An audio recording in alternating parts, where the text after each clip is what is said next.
Hello friends, अस्सलाम वालेकुम and welcome to reality TV. दोस्तों, आज से तकरीबन 20 साल पहले 2001 में अमेरिका के शहर फिनिक्स में एक फैमिली रहती थी। इस फैमिली में एक आदमी माइकल टर्ने और इसकी 2 बेटियां थीं। इस आदमी की बीवी की कैंसर की वजह से डेथ हो चुकी थी। इन 2 बहनों के नाम एलिसा टर्ने और सारा टर्ने था। एलिसा 17 साल की थी और सारा 12 साल की। इनकी वालदा एक ही थी, लेकिन माइकल एलिसा का सौतेला बाप था। ये दोनों सिर्फ बहनें ही नहीं थीं, बल्कि एक दूसरे की काफी अच्छी दोस्त भी थीं। ये लोग साथ पढ़ते और खेलते थे। दोनों एक ही स्कूल में जाते थे। इनके स्कूल का नाम पैराडाइज वैली हाई स्कूल था। लेकिन एक दिन इस फैमिली की जिंदगी हमेशा के लिए तब्दील हो गई। एलिसा टर्ने यानी सारा की बड़ी बहन अचानक गायब हो गई। इसका नोकिया का मोबाइल फोन इसके बेड पर ही पड़ा हुआ था। एलिसा के कमरे से एक नोट भी मिला जिस पर लिखा था कि मैं घर छोड़कर कैलिफोर्निया जा रही हूं ताकि जिंदगी में कुछ कर सकूं। इस केस में पुलिस इन्वॉल्व हो गई। पुलिस ने केस को इन्वेस्टिगेट करना शुरू कर दिया, लेकिन तमाम सबूत एक ही तरफ जा रहे थे कि 17 साला एलिसा टर्ने खुद घर छोड़कर कहीं चली गई है।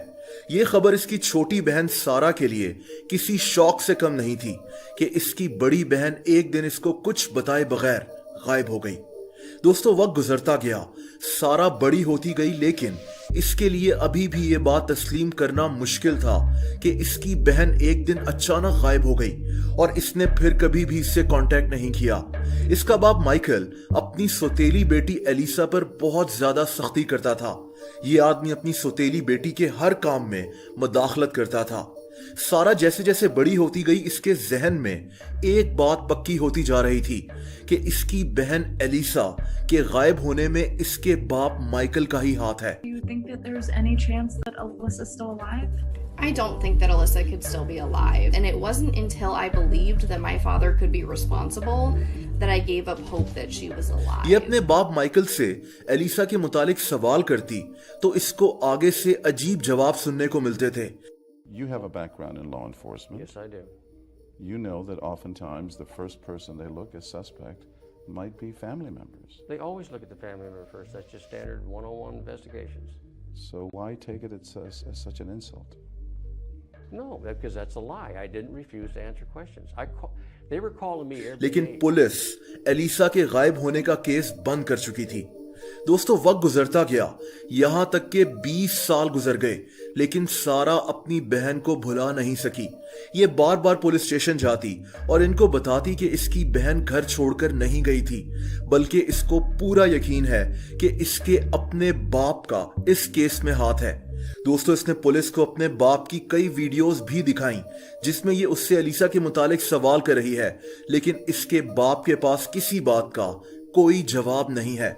लेकिन पुलिस इसकी किसी बात को मानने के लिए तैयार नहीं थी।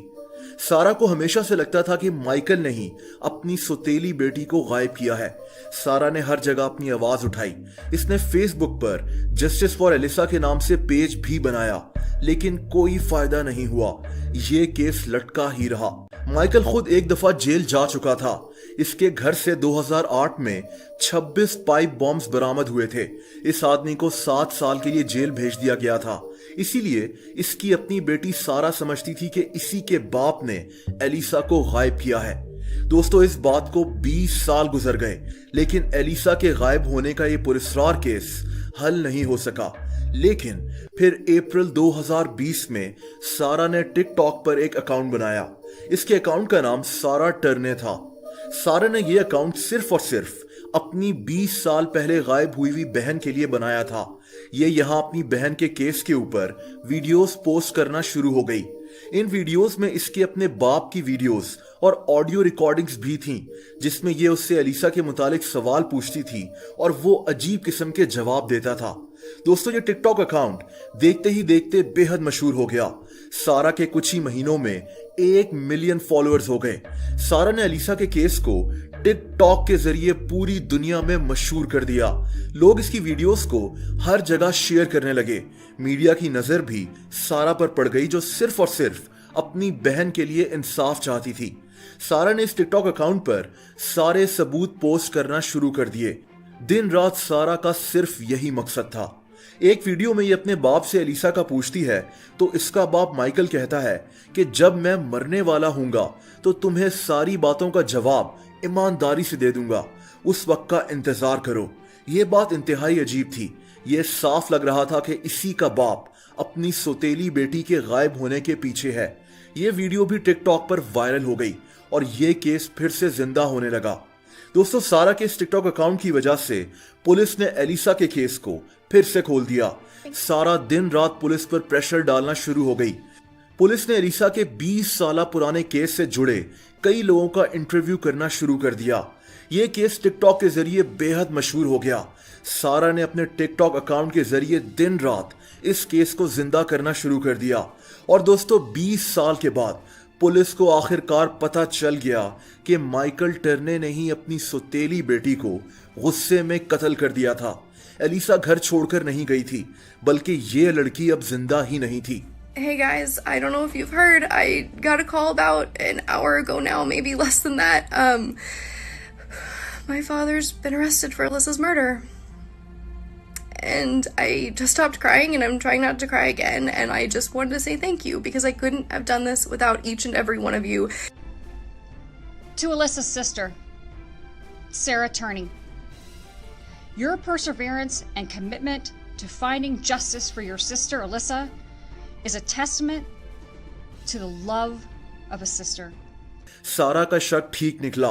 माइकल को पुलिस ने आखिरकार गिरफ्तार कर लिया, जिसका सारा क्रेडिट सारा और इसके टिकटॉक अकाउंट को जाता था। माइकल टर्ने अब बूढ़ा हो चुका था। इसने अपने ही बाप को टिकटॉक के जरिए गिरफ्तार करवाया, जिसने इसी की बहन को 20 साल पहले कत्ल किया था। ये केस इंतहाई अजीब है, लेकिन आखिरकार इंसाफ जरूर हो गया। दोस्तों, आप लोग मुझसे इंस्टाग्राम पर भी कनेक्ट कर सकते हैं। उसका लिंक आपको नीचे डिस्क्रिप्शन में मिल जाएगा। अगर ये वीडियो आपको पसंद आई हो तो वीडियो को लाइक जरूर कर दें। ऐसी इंटरेस्टिंग वीडियोस देखने के लिए रियलिटी टीवी को सब्सक्राइब कर लें और बेल आइकन को भी हिट कर दें, ताकि मेरी नई वीडियोस के नोटिफिकेशंस आपको मिल जाया करें। अपना बहुत ज्यादा ख्याल रखें। अल्लाह हाफिज।